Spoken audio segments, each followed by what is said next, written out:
They left their property on the outside of London with a young member of the family, and he just lived there and gleaned his living from it. And they went to Ireland. They lived in Ireland for 7 years, and our last living relative of the old generation died this last winter, 104. And when she was a little kid, like this, she was in England with her mother visiting because of the King's Court. The whole family lived in part of the castle or the royal grounds over there. They're still there.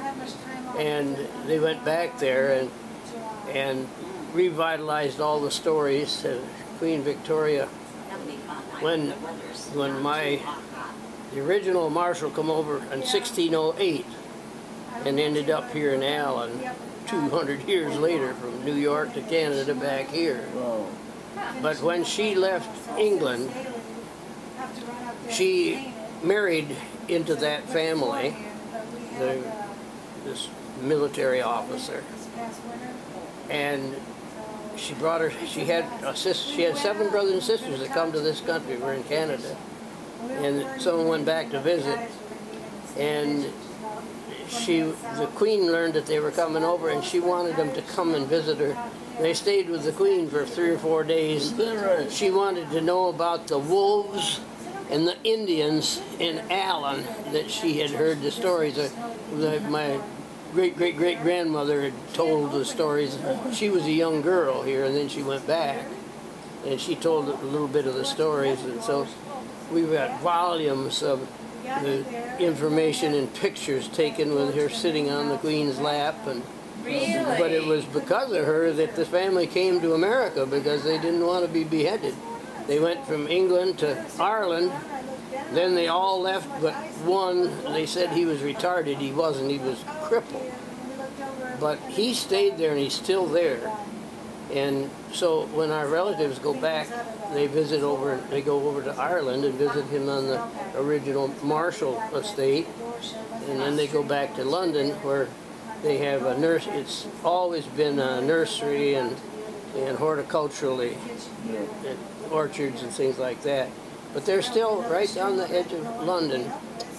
And so when Bart got back, he called back and he says, well, tell me, he says, we're talking about all these people over here. Are any of them left? I said, yes. And gave him the information. So they're going back, and they're going to take a couple days, and tomorrow and the next day, and go out and visit the family around London. Well, that's good. That's good. Brings in a lot of stories, but the Queen had to know about those Indians and the wolves. Well, we visited this inn where I got Karen. What side of the family was my grandfather and the great-great-great-great-grandfather that got burned? It was the Crow side. It was on the Crow side, Mom's side. Mom's side. Anyway, it was a little village called Horndon on the Hill. Is that in England? In England, yeah. And we went over there a few years ago, and we were with some friends, and they took us over there to this. And they have an inn. There's a plaque on the wall. It gives a little about it. It has his name on it, and that he was burned. What happened was they tried to get him to convert to Catholicism, because if he would convert, then the rest of the town would convert, the rest of the village. But he refused. So they took him to London, and they showed him a few burnings. Thought that would change his mind, and it wouldn't change his mind. He was too stubborn, so they killed him. But anyway, I talked to the innkeeper, and I told him who I was. He says, you know, you're the first descendant of his that had been in here. And you know, he wouldn't even give me a free beer. He took him serious. We had lunch there in the they had a Marshall reunion up in the North Country, north of Toronto, up past Callander, 2 years ago. 800 people attended that Marshall reunion. Really? Relatives of mine. My grandfather was born there in Aurelia. I'll be there. He came down here. My great-grandfather. So where was the reunion held? Where was the reunion held? Up there, right at the Georgian Bay. if you go up around the Georgian Bay on the other side of it, and you're going north, and you go through a little town, it's Aurelia and Callender and Sutton's Bay. They're all in one area right there, and that's where the Marshall family are. Oh, okay. They ended up going in the lumber business. They've been in the lumber business all their lives, and they're very well-to-do people. They took the old house when I was about 6 or 7. My folks took my grandpa and grandma up to visit the cousins that were left up there, and the old Marshall home was about like this one, a kind of a square house with 2 floors and set on the side of a hill. And when they had the reunion this year, they had it there at that house, and that's been made into a bed and breakfast. And it's a very exquisite area, and they make lots of money off of it. But we've lost track of. There were 9 or 10 kids your age and my age, that age group of the Marshall families up there, and about that many down here. Yeah. And I'm the only one that's kept track of any of them. Probably very. And they, you know, if you live in Canada, you just don't have a feeling towards the Americans. Yeah, right. Yeah, those up there, those are family. Yeah. But those over here, we're not really family. Carol, what are you coming up with? Well, nothing. I'm used to that. I ought to be right at home. Well, I can't get on my daughter-in-law's site to show you pictures of my son Ryan, Yeah. who's now 41, Gee, we were talking about him this morning. and Michelle, his wife, who's 41. And your son was 42 or 3? 41. 41. Yeah, he's 41. 6 months difference. 6 months apart, yeah. And then JJ is 45. That's his daughter. Yeah. And May, my granddaughter, is 6 years old now. Wow. And the other 2 grandkids are 9 and 10. And there's Alan and Claire.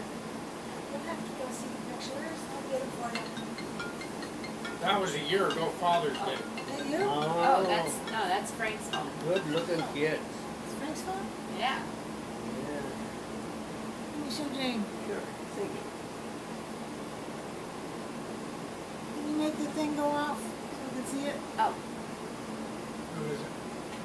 Derek left a voicemail. That's all. Did you see it without the... No, Oh, yeah, yeah. he saw it. Yeah.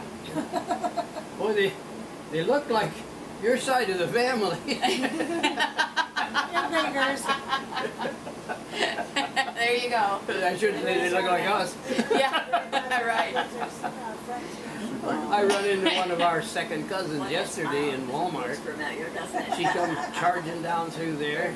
You probably never have met her, but she's a wonderful girl. Alger Baker's granddaughter. Oh, okay. And she has 2 daughters. One of them just finished her PhD out in the East, and the other one is in Europe doing something. They're Oh my they're gosh. well educated and Uh-huh. left Jonesville. They got out of high school and went right to University of Michigan and It went away. around the Our world. youngest. Wow. That's what they all do. Yeah, yeah. It seems like it, doesn't it? Our grandson's heading off to Michigan State next week. Oh, really? What a beautiful little girl. Wow. How old is she now? We only have 2 grandchildren, really. Oh. But Tom married, and his wife had 4 girls. So we have 6 grandchildren. There's my son Ryan. Aren't the young ones are? Reminds me of Randy. Kind of. Yeah. He has the baker look about him. Yeah.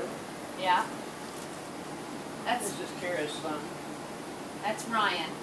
Oh my gosh. He was probably 35 there. Is that right?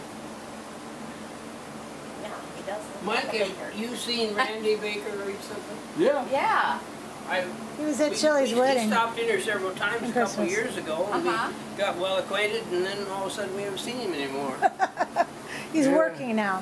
Is he? Yeah. Yeah, he's working a lot. He's traveling a lot on his job overseas and whatnot.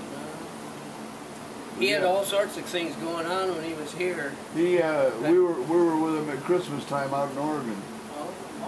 He flew out there. We had a big deal over at Shelley's house.